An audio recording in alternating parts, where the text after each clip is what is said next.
எல்லாரும் என்ன பண்ணியிருக்கீங்க? சரி, யாரெல்லாம் என்ன பண்ணியிருக்கீங்கன்னு பார்த்துடலாமா?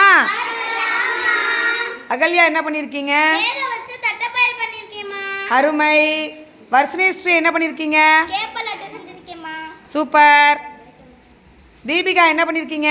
கோதுமை நெய் பணியாரம் செஞ்சிருக்கேம்மா. அருமை. அவந்திகா என்ன பண்ணியிருக்கீங்க? கேப்ப புட்டுங்கம்மா. சூப்பர். சஞ்சய் என்ன பண்ணியிருக்கீங்க?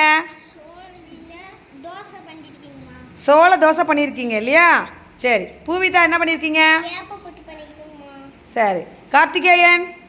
மிஸ் கம்பள அடை செஞ்சிருக்கேன். Very good. கவினேஷ் என்ன பண்ணியிருக்கீங்க? தோசை செஞ்சிருக்கேன். சரி. லிங்கமுத்து? வேக வச்ச பாஸ்பேர் செஞ்சு கொண்டு இருக்கேன். சூப்பர். நாகபாண்டி? கேழ்வரகு லட்டு செஞ்சிருக்கேம்மா. சூப்பர், அருமை. அடுத்து ரிவின் என்ன பண்ணியிருக்கீங்க? கம்பள தோசை பண்ணிருக்கேம்மா. ஓ, கம்பள இனிப்பு தோசை பண்ணியிருக்கீங்களா? Very good. தர்ஷினி சொல்லுங்க. கோதுமையில ஸ்டஃப்டு சமோசா செஞ்சிருக்கேம்மா. சூப்பர். அடுத்து சன்பா என்ன பண்ணியிருக்கீங்க? கம்பள பணியாரம் செஞ்சிருக்கேங்கம்மா. Very good.